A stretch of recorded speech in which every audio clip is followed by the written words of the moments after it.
이제부터 진짜 대한민국이 시작됩니다.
네, 안녕하세요. 지금 저희 다 핸드폰을 모은 상태. 네네, 모은 상태. 마이크 들고 말씀하시죠. 네, 안녕하십니까. 저는 혁신, 성장의 씨앗, 스타트업 레벨업 간담회 진행 맡은 진짜 대한민국 선도위 대변인 강유정입니다. 안녕하세요. 안녕하세요. 네. 저희 좀 어색하지만 시작에 앞서서 촬영부터 하도록 이제 시나리오가 돼 있습니다. 저희 자리에서 일어나서 한번 촬영부터 해보고 이야기 시작해 보겠습니다.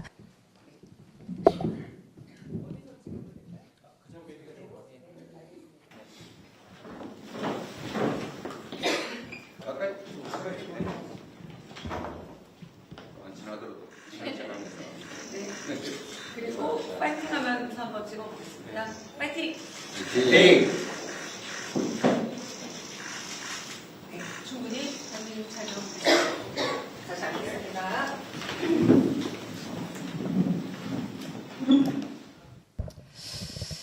네, 스타트업 레벨업 그리고 대한민국 레벨업입니다. 저희 파이팅 하면서 같이 사진도 찍어봤고요. 좀 더 본격적인 얘기 한번 해보도록 하겠습니다.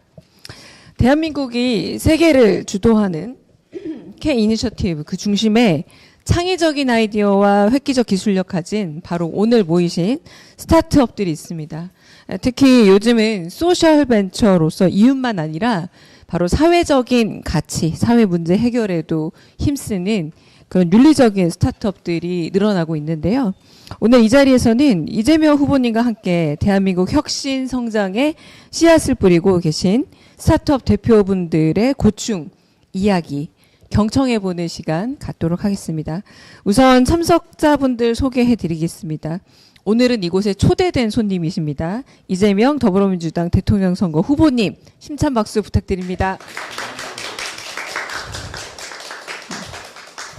네, 우리 스타트업 레벨업을 위해서 오신 김정태 MISC 대표님 참석하셨습니다. 자, 그리고 김종규 60Hz 대표님 참석하셨습니다.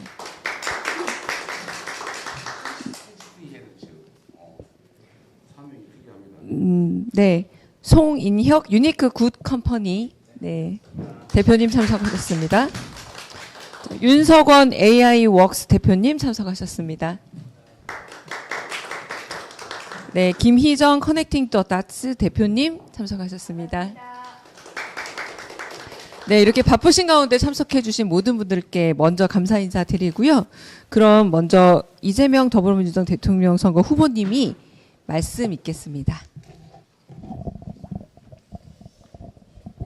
네, 여러분 만나 뵙게 돼서 정말 반갑습니다.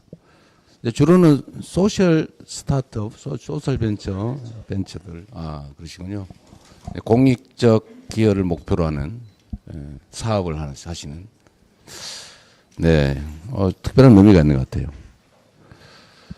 우리 대한민국의 지금 현재 가장 중요한 과제는 결국 국민들이 먹고 사는 문제를 해결하는 거고, 대한민국 산업 체계에도 전면적인 개편 시기에 들어간 것 같아요. 그 중에 이제 과거처럼 관에 의한 정부의 경제 계획에 따라서 기업들을 만들고 지원하고 해서 집중 성장시키는 시대에 가버렸고, 이제 시장에서 자체적으로 씨를 뿌리고 또 성장하고 그다음에 성공하는 그런 시스템 생태계가 만들어져야 되는데, 이제 그 생태계의 한 부분을 담당하시는 분들이신 것 같아요. 그 중에서 우리는 보통 기업하면 오로지 돈만 버는, 그래서 피도 눈물도 없는 그런 기업들만 생각하지만, 이제는 전 세계 기업의 뭐 이념이랄까? 가치들이 상당히 많이 변화하고 있죠. 또 ESG 경영도 주류로 자리 잡았고, 이제는 사회기업, 공익기업을 하지 않으면 기업으로 이제 존중받지 못하고, 어쩌면 이제 존립하기도 어려운 시대가 곧 오지 않을까 싶어요. 근데 아예 출발 자체를 이렇게 소셜 벤처로 공익기업을 주된 목적으로 창업하고 또 성장을 이렇게 기획하는 여러 기업인들을 보게 됐는데, 오늘 현장에 어려움들이 많겠죠. 정부 차원에서 어떤 점에 신경을 써야 되는지, 또 어떤 점을 주로 좀 들여다봐야 되는지, 어떤 지원 대책이 필요한지, 또 함께 할 수 있는 길이 뭔지 같이 한번 말씀을 나눠보도록 하겠습니다. 제가 주로 듣게 되겠죠. 좋은 말씀 부탁드립니다. 고맙습니다. 네, 오늘 오신 분들도 한마디씩 준비를 해주셨어요. 먼저 김정태 대표님. 네. 네, 본인 감사합니다. 그 기업의 본질적 목표 중에 하나가 공익성이라고 언급하셨는데요. 그런 부분에 저희가 정말 공감하고요. 아까 뒤쪽을 잠깐 보셨는데, 여기 보시면 비즈니스가 선한 일에 힘이 될 수 있다라고 믿는 그런 스타트업들이 여기 오늘 대표로 저희가 모였습니다. 너무나 감사드리고요. 오늘 여기 전기가 조금 더 다르게, 분위기가 다르게 느껴지실 텐데요. 이 공간은 100% 재생에너지로 운영되는 국내 최초의 공유 오피스 공간이고요. 또 이것을 운영하는 기업의 대표로서 후보님 모시게 되어 너무 감사합니다. 저는 이런 예. 예. 맞습니다. 좀 더 따뜻하고 그 부분은 조금 이따가 더 이야기 드리겠습니다. 예. 느낌이 네 다르죠. 맞습니다. 저희 이런 사회적 가치 기반 스타트업에 투자를 하고 있고요. 현재까지 235개 투자를 했고, 어느 정도 규모가 아시아 최대가 됐습니다. 그래서 이걸 맡고 있는 김정태라고 하고요.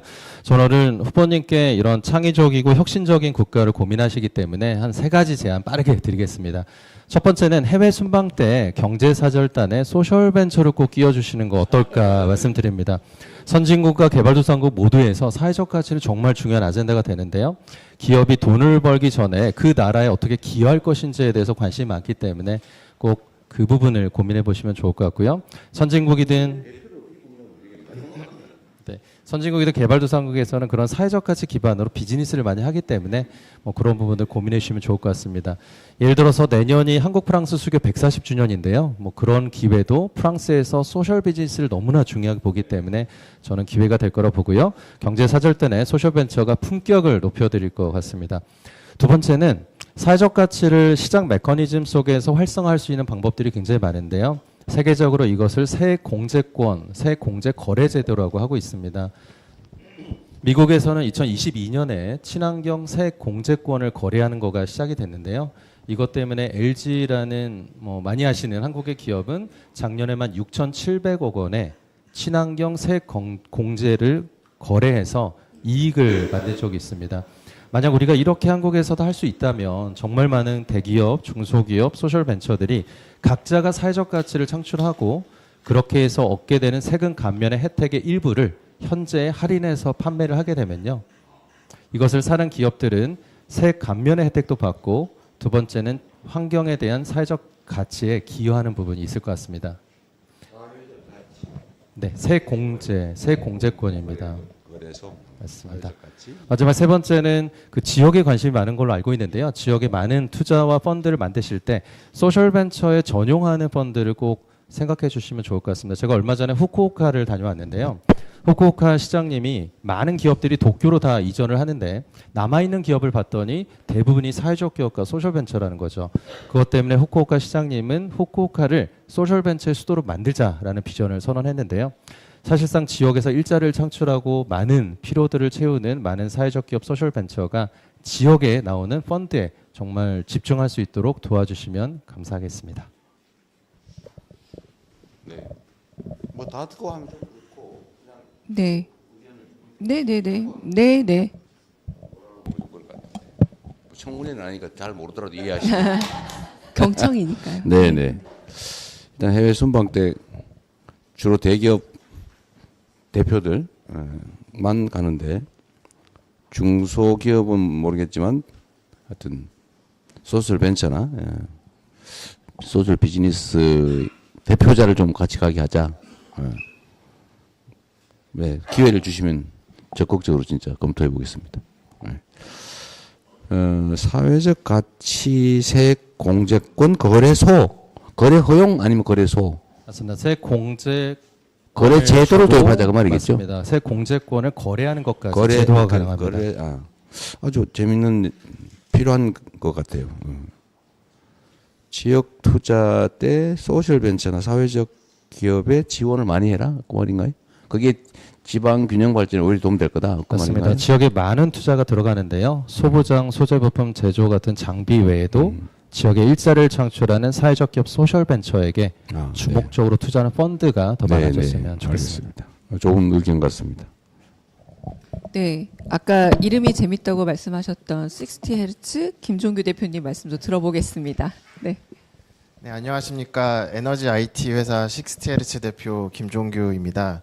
저희는 재생에너지 발전소나 전기차 같은 친환경 분산 전원을 IT 기술로 관리하는 가상 발전소를 만드는 회사입니다. 그리고 기업들을 대상으로 에너지 전환 서비스, 아리백 서비스도 하고 있습니다. 2023년도 CES에서 스마트 에너지 지속 가능성 분야 혁신상을 수상하였고, 작년에는 인도 태평양 경제 프레임워크가 선정한 100대 기후테크 스타트업이기도 합니다. 저는 오늘 두 가지 말씀드리려고 하는데요. 첫 번째는 미래 세대입니다. 에너지 전환이라고 하는 것은 사실 세대 간 불평등 문제와 매우 긴밀하게 연결되어 있습니다. 재생에너지 발전은 초기에는 투자 비용이 들지만 한번 건설하고 나면은 연료비도 들지 않고 탄소 배출도 나오지 않기 때문에 사실 미래 세대가 집중적으로 혜택을 보게 되는 것입니다. 독일 같은 경우에는 2030년까지 재생에너지 발전 비중을 80%로 하겠다고 하였는데, 만약 이 계획이 잘 실행이 된다고 하면은 2035년 무렵에 독일 세대는 초기 투자 비용도 모두 회수되고 햇빛과 바람만 있으면은 친환경 에너지가 생산되는 막대한 청정 에너지 인프라를 상속받게 됩니다. 반면에 우리가 지금 에너지 전환을 재생에너지 중심으로 결심하지 않는다면 우리는 미래 세대에게 의무를 남겨주게 됩니다. 탄소 감축을 매우 빨리 해야 하는 의무, 그리고 폐기물을 안전하고 저렴하고 매우 장기간 보관해야 되는 의무 같은 것들을 남겨주게 되는 것입니다. 그래서 미래 세대를 진정으로 생각하는 정치인은 재생에너지 확대를 얘기할 수밖에 없다. 저는 그렇게 생각합니다. 후보님께서는 꾸준히 재생에너지 중요성을 말씀해 주셨는데 앞으로도 계속 그렇게 해주셨으면 좋겠다 말씀을 드리고 싶습니다. 두 번째로는 창업가 모두입니다. 최근에 실리콘밸리에서 회자된 키워드 중에 하나로 창업가 모드라는 것이 있습니다. 이것은 관리자형 CEO하고 창업가형 CEO가 생각하는 것, 행동하는 것이 많이 다르다는 점에서 착안된 것인데요. 사실 정치인도 제가 보기에는 관리자형 정치인과 창업가형 정치인이 구분되는 것 같습니다. 작금의 여러 가지 위기 상황을 극복하기 위해서는 또 대전환의 시기에 필요한 리더십은 창업가형 정치인이라고 생각을 하고, 제가 후보님께서 성남시장 그리고 지사님 때 하셨던 일들을 보니까 그냥 관리자는 아니신 것 같더라고요. 그래서 앞으로도 계속 그렇게 해주셨으면 좋겠다 말씀을 드리고 싶습니다. 마지막으로 아까 말씀해 주셨지만 여기 있는 대표님들은 소셜 벤처를 운영하는 대표님들입니다. 저희는 사회적 가치, 경제적 가치를 동시에 추구하는 것을 목표로 기업을 운영하고 있는데, 사실 먹사니즘과 잘사니즘을 얘기하신 대표님의 생각과도 맞닿는 부분이 있다고 생각합니다. 제가 책을 보니까 위대한 개츠비 작가가 이런 말을 했더라고요. 두 가지 상반되는 생각을 가슴에 품고 정상적으로 기능하면 위대한 사람이 된다. 그래서 제가 말을 조심해야 되기 때문에 우리 후보님께서 위대한 정치인 되셨으면 좋겠습니다. 감사합니다. 네, 후보님 아, 너무 멋있는 말씀을 네. 해주셨는데요. 그 두 가지 생각을 품고 있을 때 잘하면 위대한 게 지비가 될 수도 있는데 잘못하면 큰일 날 수가 있습니다.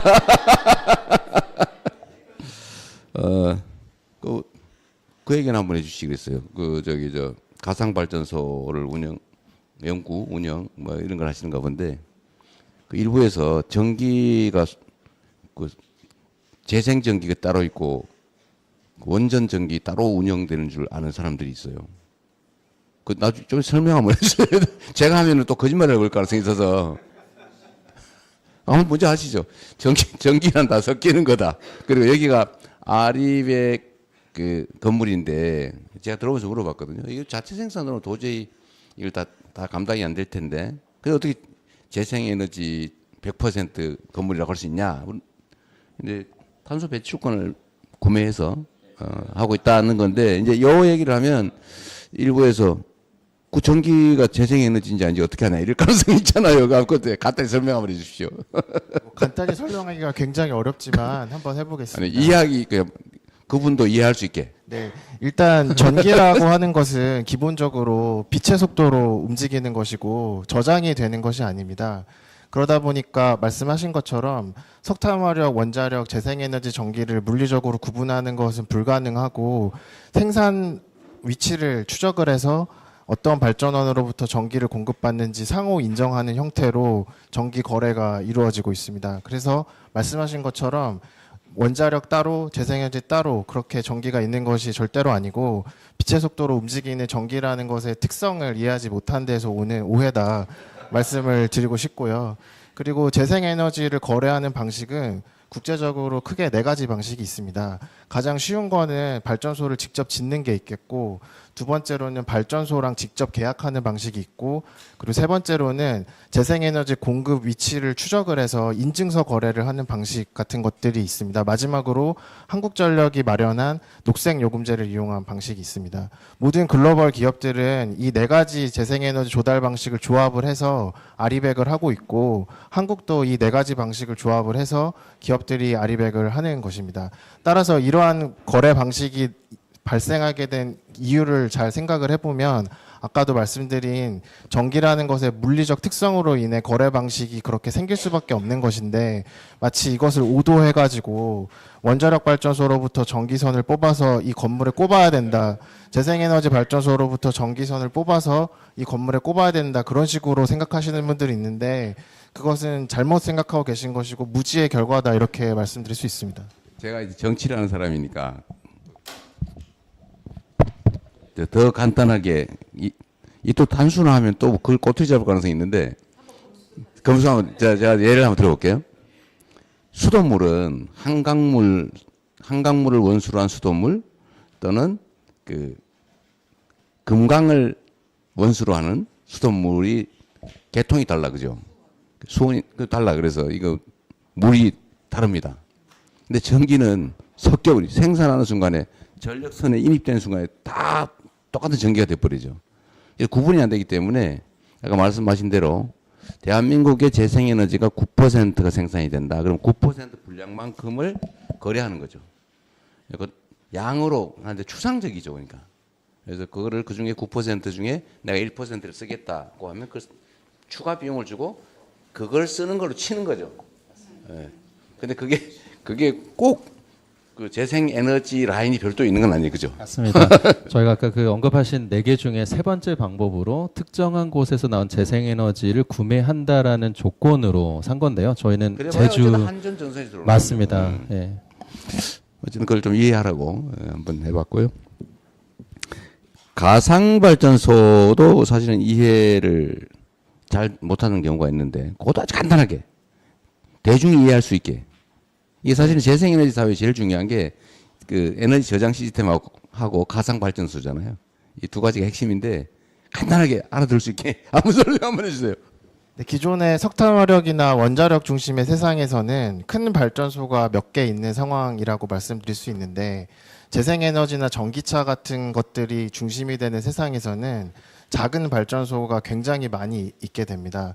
그래서 이것들을 효율적으로 관리하기 위해서 IT 기술을 활용을 해서 이 발전소들을 연결하고 관리하는 기술들이 나오게 되는데 이것이 가상 발전소라고 하고 이 가상 발전소는 작은 발전소들을 모아서 발전량도 예측해주고 에너지도 저장해주고 그런 서비스를 하는 업으로 해외에서는 굉장히 유망한 사업 분야로 발전하고 있습니다.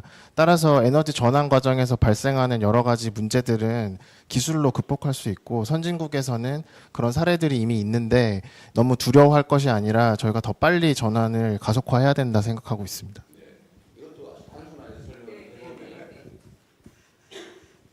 예를 들면 어느 날은 빛이 쨍쨍하고 어느 날은 그래가지고 태양광 발전이 안 돼. 어느 날은 바람이 많이 불고 어느 날은 누구에 이제 태풍이 불어가지고 풍력방에 그런 게 세우는 경우가 있어요. 이게 쭈말쭈말단 말이에요.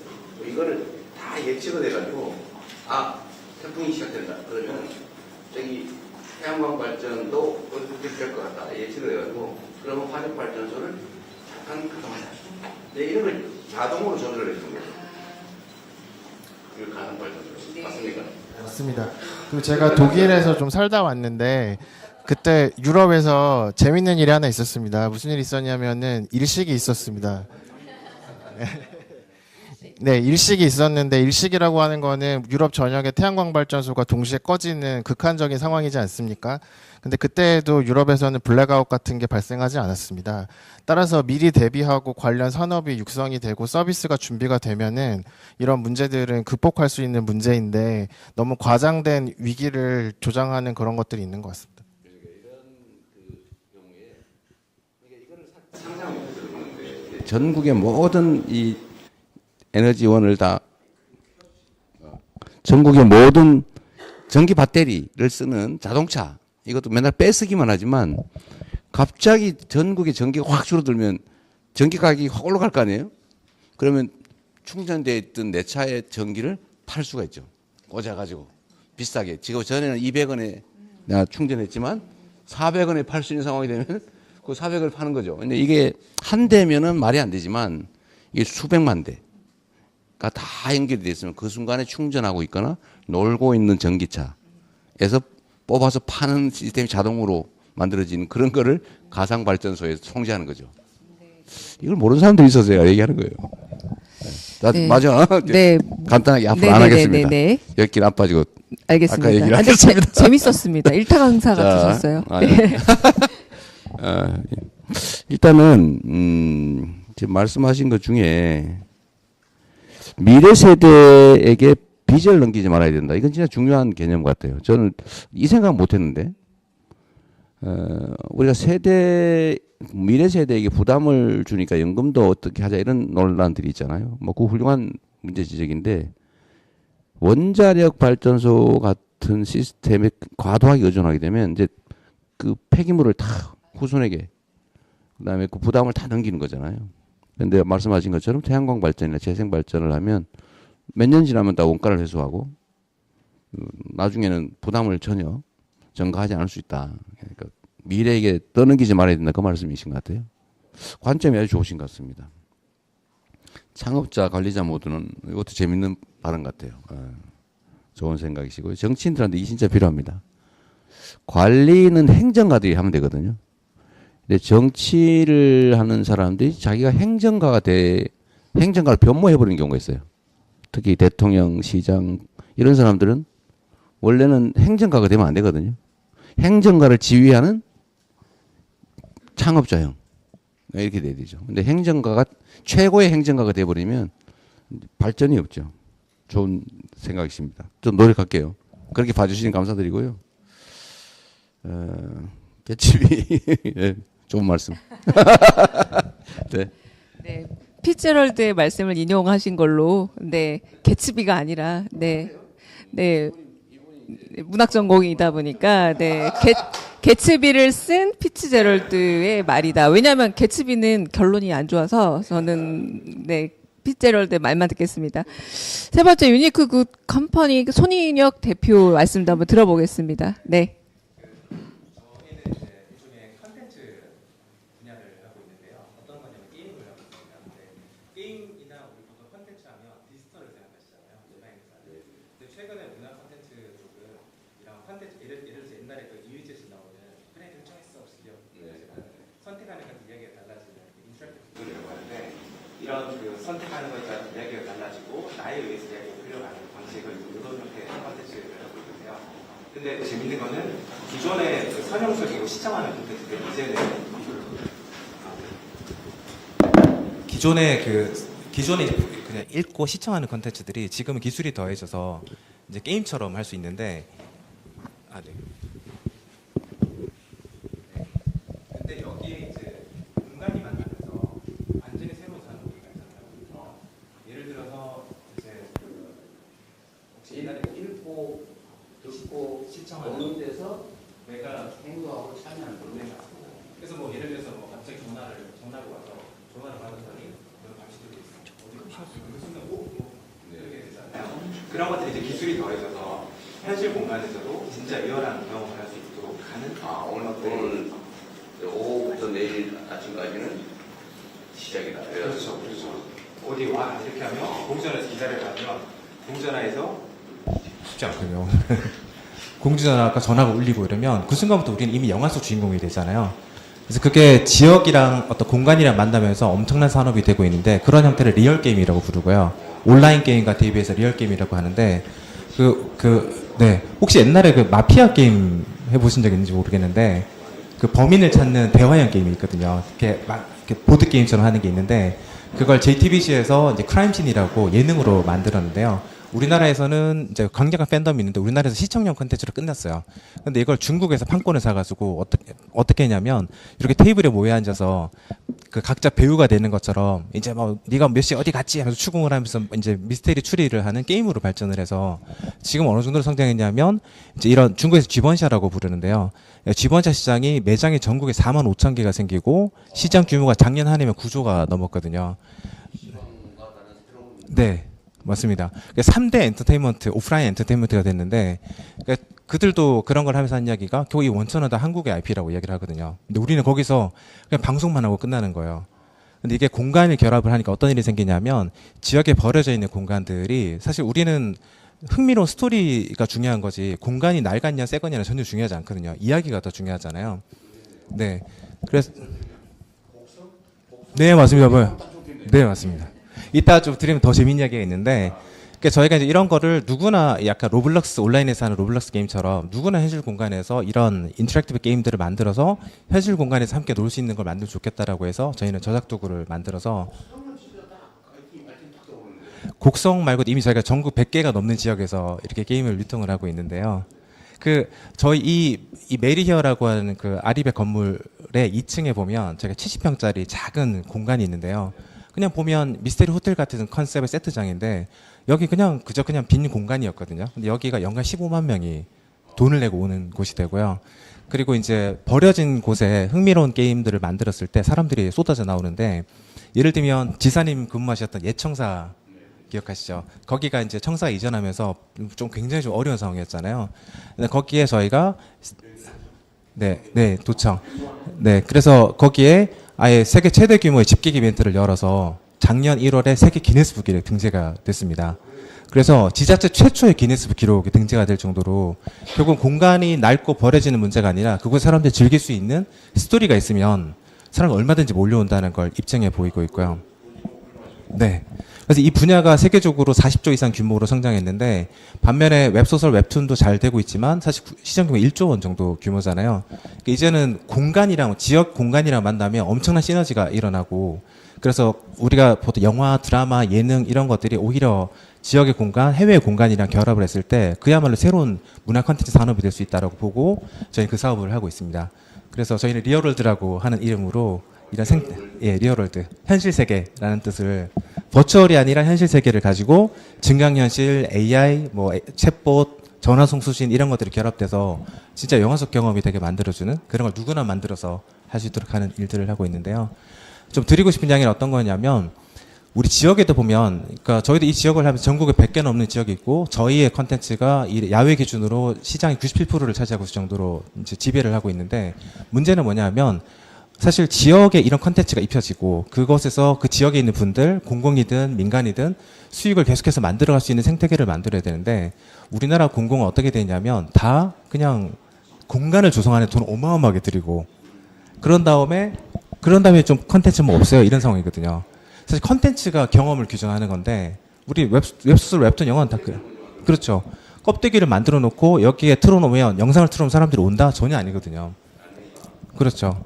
그래서 그런 형태의 생태계를 만드는 데 있어서 좀 더 관심을 가져주면 좋을 것 같고 좀 아직은 그런 제도적으로나 또 그런 게 좀 어려운 게 많고 마지막으로 실제로 이런 문화 콘텐츠 산업 하는 쪽은 지금 정부가 AI다 뭐다 해서 또 엄청난 투자를 한다고 하는데 이런 것들이 훨씬 지역의 생태계에 영향을 많이 줌에도 불구하고 이런 일들을 하는 소셜 벤처들이 실제로 뭐 투자라든지 대출 뭐 보증이라 이런 것들이 굉장히 사실 어렵게 돼 있거든요.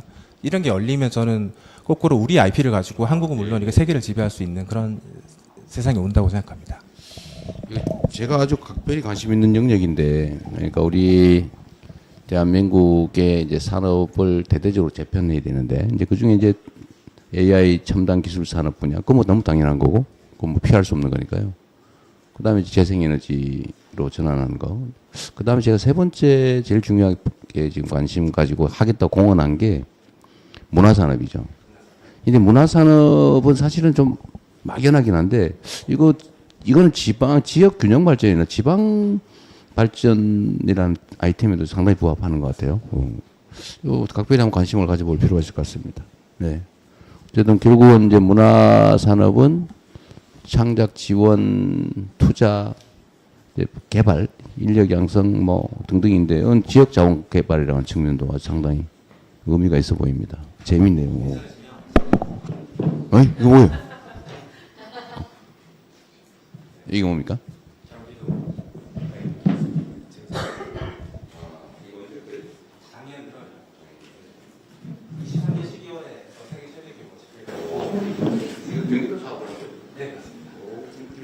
김동현 지사께서 큰일 하셨네.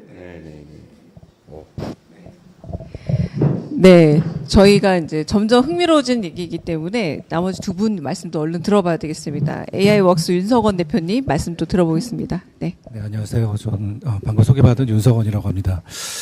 저희 회사는 AI 기술을 활용해서 좀 사회 문제를 어떻게 해결할 수 있을까 좀 고민하다가 2015년에 창업을 하게 됐고요. 저희는 직원이 한 170명 정도 이제 베트남 지사까지 포함해서 있는데 그 중에 한 60명 정도가 취약계층분으로 구성이 되어 있습니다. 그래서 한 발달장애인분들, 청각장애인분들, 또 베트남에서는 저희 지차장애인분들 고용하고 있고 경력보유 여성, 시니어분들 이런 분들이 다 같이 저희에서 같이 일을 하면서 저희는 이제 우리나라에 제가 처음 AI 소셜 벤처인 것 같습니다. 처음, 그러니까 그리고 그 AI 데이터 하는 작업에 이런 다양한 분들을 참여시켜가지고 이분들한테 일자리를 드리고 또 이분들이 성장할 수 있는 기회도 드리고 있고 그 다음에 저희가 이제 제품을 뭐 안전하게 만드는 거라든지 뭐 케어풀 같은 AI 에이전트를 만들어서 저희 솔루션이나 서비스가 사회 문제를 해결할 수 있도록 이렇게 지금 기업을 운영하고 있습니다. 제가 드리고 싶은 말씀 한 3가지 정도 있는데 저는 AI 스타트업이기도 하면서 또 소셜 벤처를 가지고 사실 지금 최근에 그 후보님께서도 AI에 굉장히 관심 많으시고 활발하게 지금 뭐 고민을 많이 하고 계신 걸 알고 있는데 조금 여기에 진짜 우리가 모두의 AI를 제대로 되게 하려면 어떻게 해야 되는지 고민과 철학이 좀 필요하다고 생각합니다. 그래서 저는 사실은 이런 저희 같은 AI를 활용한 소셜 벤처들 활성화가 진짜 중요하다고 보거든요. 그러니까 저희가 단순히 AI 기술이 뭐 글로벌 경쟁력을 가져가지고 뭐 몇몇 독보적인 기업이 뭐 이렇게 뭐 산업적으로 막 성장하고 이런 것도 중요하지만 저희 같은 기업의 생태계가 잘 발전해가지고 근데 이제 이게 아까 정태 대표님 말씀하신 것처럼 이 시장이 또 있습니다. 실제로. 그래서 저희가 이런 뭐 포용적 기술, 그다음에 뭐 또 환경적인 문제도 AI로 좀 해결할 수 있는 여러 가지 방법들이 많이 나오고 있어서 이런 생태계를 제대로 키울 수 있는 여러 가지 정책들이 나왔으면 좋겠다. 예를 들면 뭐 ESG AI 바우처 사업 같은 거를 좀 활성화시켜 가지고 ESG 바우처. 예, 뭐 공공기관이든 민간기관이든 비영리 시민단체 이런 곳에서 사회 문제, 환경적인 문제를 AI 기술로 해결하고자 하는 그런 기업들은 저희 같은 기업이 공급 기업이 돼가지고 그분들한테 이렇게 솔루션 제공해드리고 네. 바우처를 이제 정부한테 받는 그런 사업도 좀 고민해 주면 좋겠고 이렇게 생태계가 커지면 저희의 그런 포용적 기술 또 AI 그런 ESG 기업들의 글로벌 경쟁력이 커져가지고 이 기술이 아마 해외로 수출되는 사례들이 되게 많이 나올 겁니다. 근데 저희가 그런 걸 좀 도와주시면 저희도 이렇게 정말 최소한 아시아에서 저희가 넘버원 AI 소셜벤처 될 자신은 있거든요. 그러면 좋겠고 두 번째로는 아마도 이제 정부에서 앞으로 뭐 LLM 같은 뭐 초고대 AI 언어 모델 엔진들을 이제 만드실 텐데 그런 거를 만드실 때도 진짜 모두의 AI 저희 그 워딩처럼 진짜 다양한 저희 시민들이 참여할 수 있는 그런 약간 일자리 설계 같은 게 필요하다고 봅니다. 그러니까 이제 뭐 예를 들면 LLM을 이렇게 만드실 때도 그냥 AI 엔지니어만 필요한 건 아니거든요.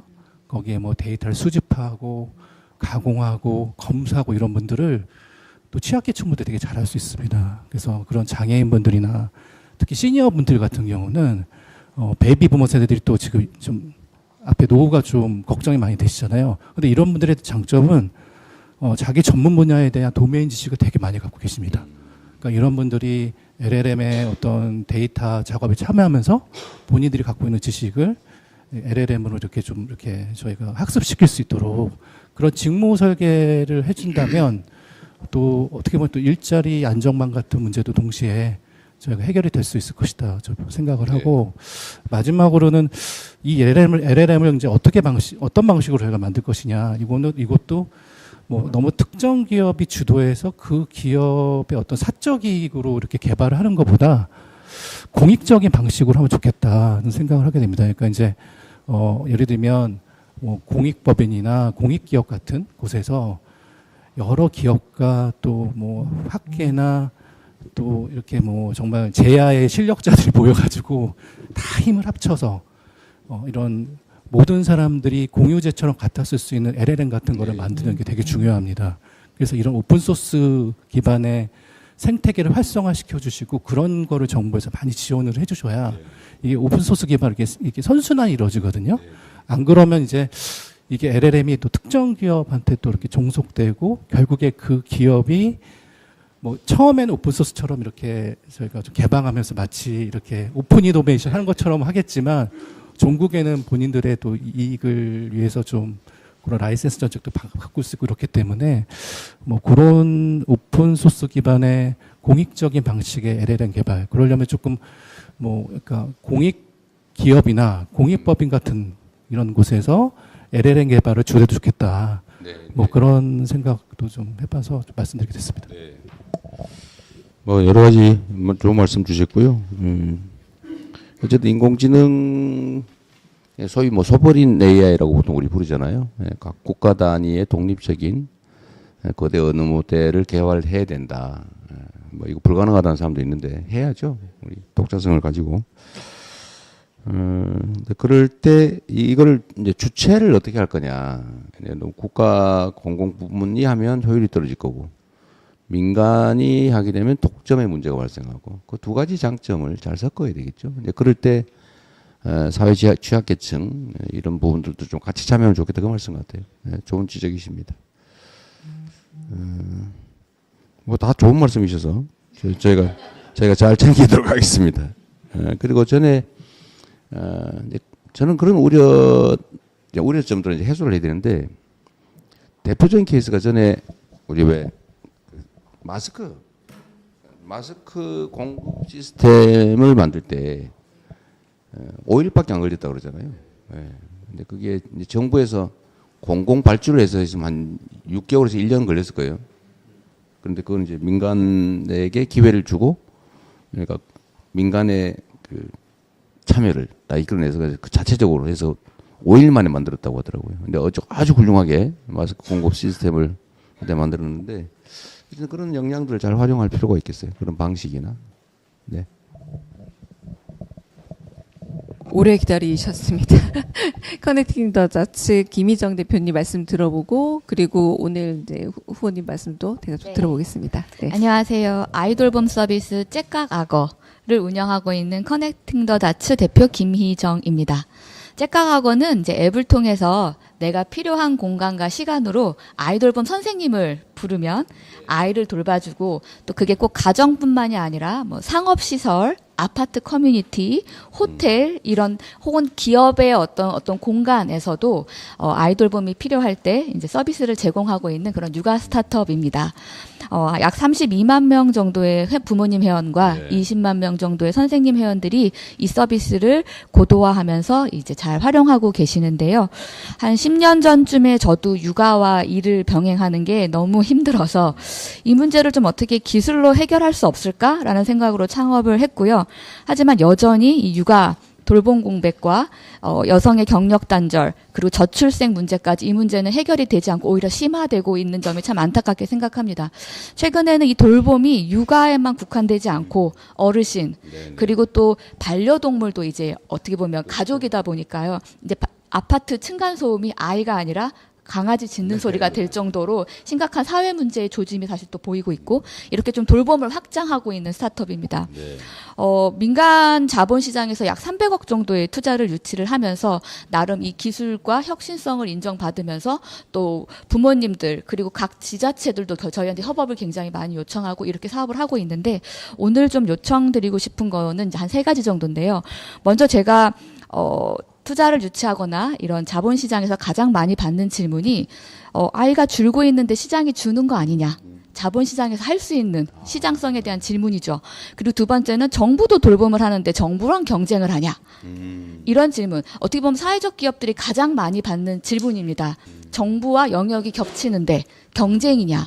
근데 지금 오늘 후보님 느끼셨겠지만 저희는 이 문제를 정부와 같이 풀고자 만드는 기업가들이거든요. 근데 기업이 성장을 하려면 시간을 돈으로 사다 보니 자본을 유치하다 보면 이 자본의 시장에서의 기준과 이 사회 문제를 해결하는 이 기준, 그러니까 특별한 조금 기준이 필요합니다. 이게 없던 컨셉이거든요. 네, 그래서 그런 그 기업으로서의 다음 스텝, 제가 다음 스텝 이제 상장 요구를 받고 있는데요. 투자자들로부터. 어떤 얘기를 듣냐면, 애들은 줄지만 영어 유치원은 잘 되던데, 과외 잘 되던데, 그걸로 좀 피벗하시는 게 어때요? 들을 수 있는 질문이지만 그럼 저는 이제 처음에 이 사업을 시작했던 그 취지와 조금 갈등이 되는 겁니다. 그게 굉장히 현실적인 문제거든요. 초기의 스타트업 육성에는 그래도 정부가 마중물이 많이 나와 있는데요. 더 성장해서 큰 소셜 임팩트 유니콘을 만들기에는 조금 더 정부의 관심이 필요하지 않을까. 이게 첫 번째 저의 부탁 말씀이고요. 두 번째는 예전에는 이 사업이 워낙 공공의 성격이 강하다 보니까 정부가 직접 하거나 혹은 비영리 사업 주체들이 이런 일들을 굉장히 많이 했습니다. 돌봄이라는 영역이. 그런데 이제 소셜벤처라고 하는 좀 독특한 형태의 기업들, 이윤을 추구하고 기술로 혁신을 하지만 공공 영역에서 플레이하고 있는 이런 소셜벤처에도 그런 부분을 조금 자격을 완화해 주셔서 사업에 참여할 수 있도록 해주시면 좋겠습니다. 뭐 예를 들면 여성가족부 아이돌봄 사업이 최근에 이제 입법하면서 민간의 참여를 지금 하는 거를 지금 준비 중에 있거든요. 그런 식으로 지방에 가도 공간 사업을 운영할 때 주로 이제 비영리 재단이 그 사업을 아이돌봄 사업을 운영을 하는데 민간 이런 소셜 벤처들 중에서도 너무 영리를 추구하지 않으면서 혁신적으로 고객에게 높은 만족도를 줄 수 있는 서비스라면 정부는 기준을 제시하고 민간은 실행을 하는 그런 공공과 민간의 어떤 협력 모델이 이 저출생 육아 돌봄 문제 앞으로 더 고령 사회를 가면서 이 돌봄 문제 더 심각해질 텐데요.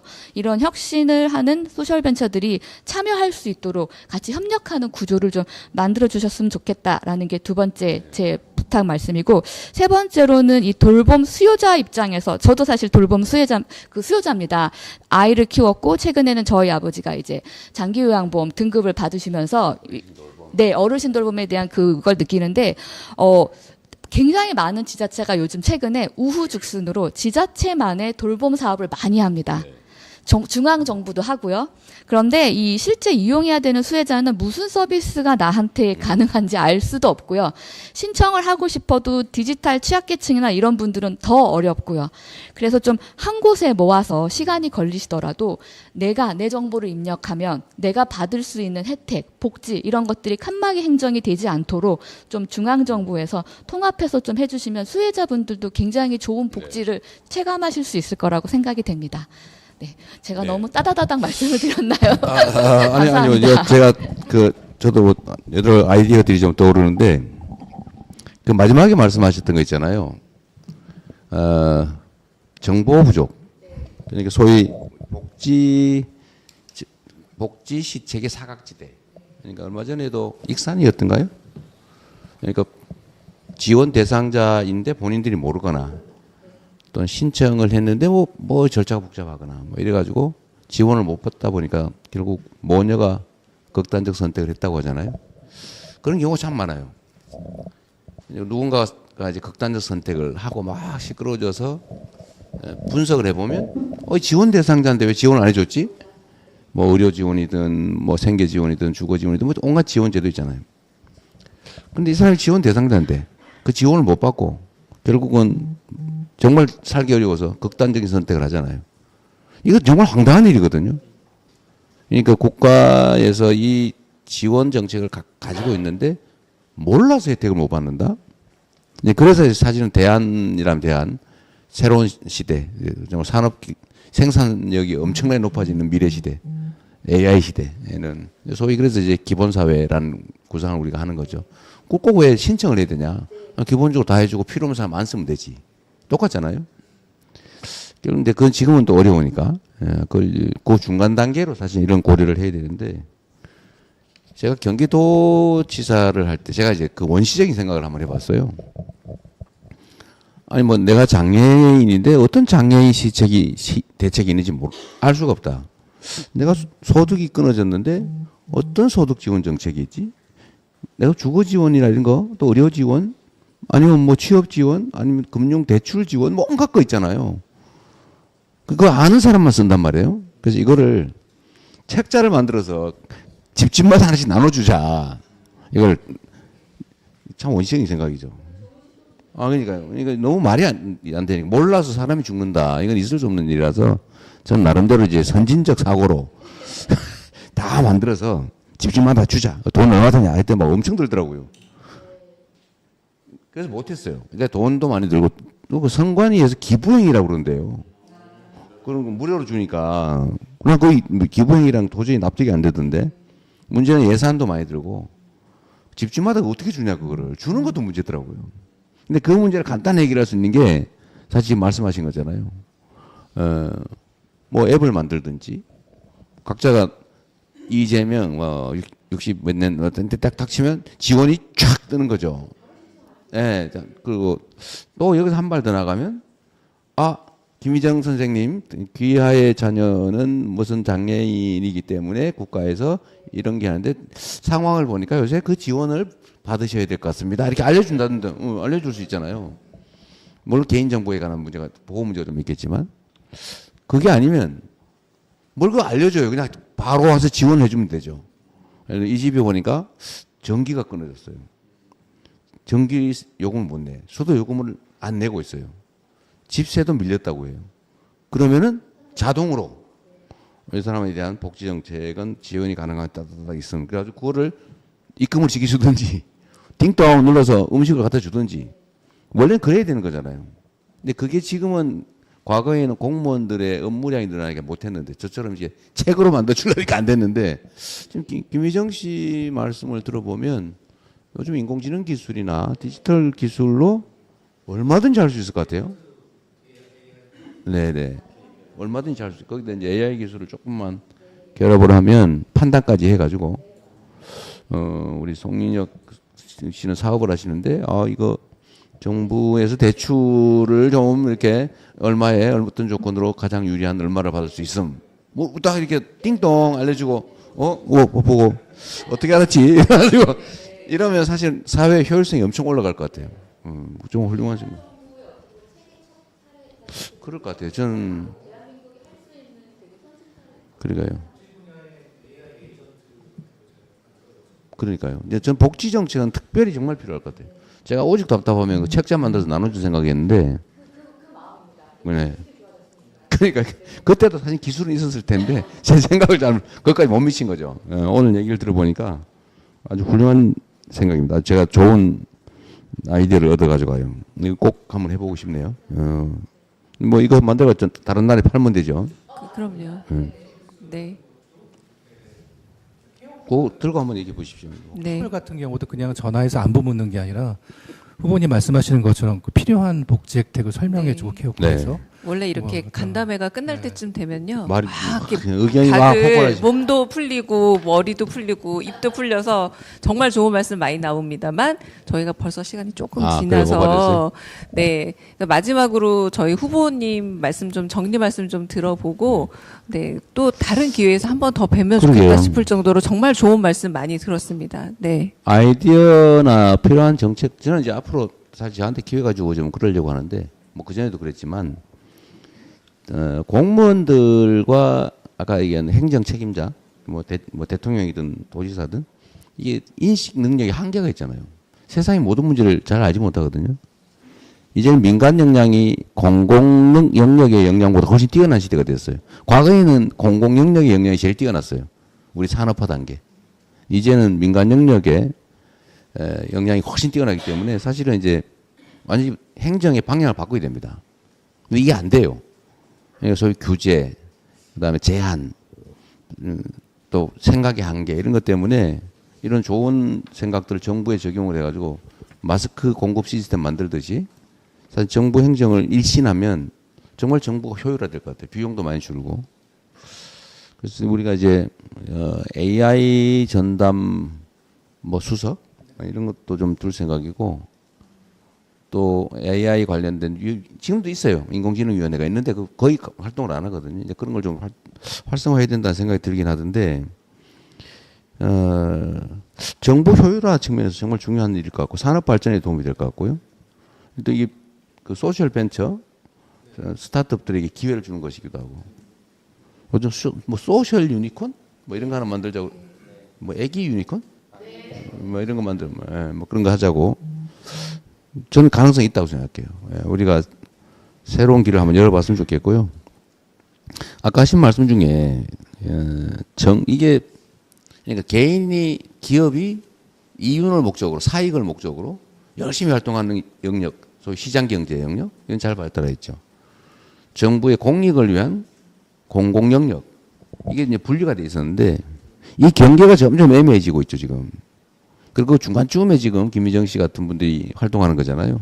오늘도 소셜 벤처는 대부분 다 그런 건데, 공익적 활동과 이윤 동기의 기업 활동, 그 중간쯤 소위 제3섹터, 이 제3섹터라고 하는데 이제 요즘은 수용성이 많이 높아진 것 같긴 해요. 그러니까 왜 정부가 하는 복지 사업 위탁을 비영리 법인에만 하냐, 그 민간에다 개방하든지 협력해야 되는 거 아니냐, 이러니까 이게 지금 충돌하기 시작했어요. 이제 그게 아마 여러분들 들어보셨겠지만 이 민영화 논란이죠. 공공복지 정부 공공행정을 민간에 맡기면 이게 민간하고 정부 영역이 경계가 불확실해지고 민영화해서 결국 돈벌이 하다가 공공성이 상실되는 거 아니냐. 원래 사실 좀 그런 경향이 있거든요. 맡기면 처음엔 잘 나가다가 나중에 꼭 돈이 막이라서, 돈이 막이거든요. 그래서 점점 이게 돈벌이로 이렇게 변질돼 가는 그 우려 때문에 아예 봉쇄돼 버린 건데, 이것도 지금 인공지능 시대에는 그거를 적절히 통제하는 시스템을 만들어 놓으면 저기 경계선을 넘어가는데 그럼 딱 제지하고 뭐 이럴 수도 있을 것 같긴 해요.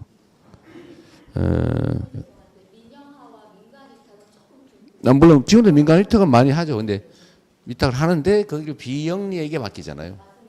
그러니까 근데 비영리도 사실 자체 운영을 해야 되기 때문에 영리성이 없지는 않아요, 사실. 그러니까 그렇죠. 그러니까 그게 그냥 이윤을 목적으로 하는 민간 기업이냐, 공익을 목적으로 하는 소셜 기업이냐, 그 경계들이 점점 애매해져 가는 거죠. 그러니까 이 경계선들을 잘 정리해야 되지 않을까 싶어요. 그래서 이런 논란이 있다.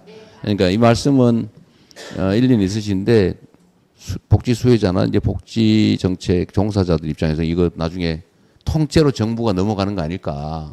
이 막 그런 우려를 하는 거예요. 그냥 아예 원천 봉쇄해버리자. 그런 걱정들. 왜냐하면 이제 불신이죠.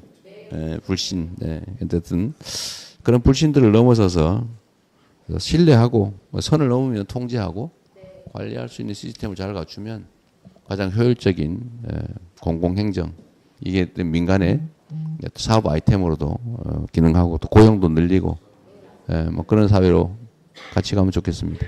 좋은 아이디어들이 있으면 나중에 한번 모아주세요. 네, 정말 재밌습니다. 말씀 감사합니다. 계속 하고 싶은데 빨리 가야 된다고. 계속 하고 싶습니다. 저도 제가 맨날 사실은. 그래요. 이게 좀. 네. 대한민국의 혁신 성장에 멈추는 게 아니라 가치 있는 혁신 성장의 길을 오늘 본 듯합니다.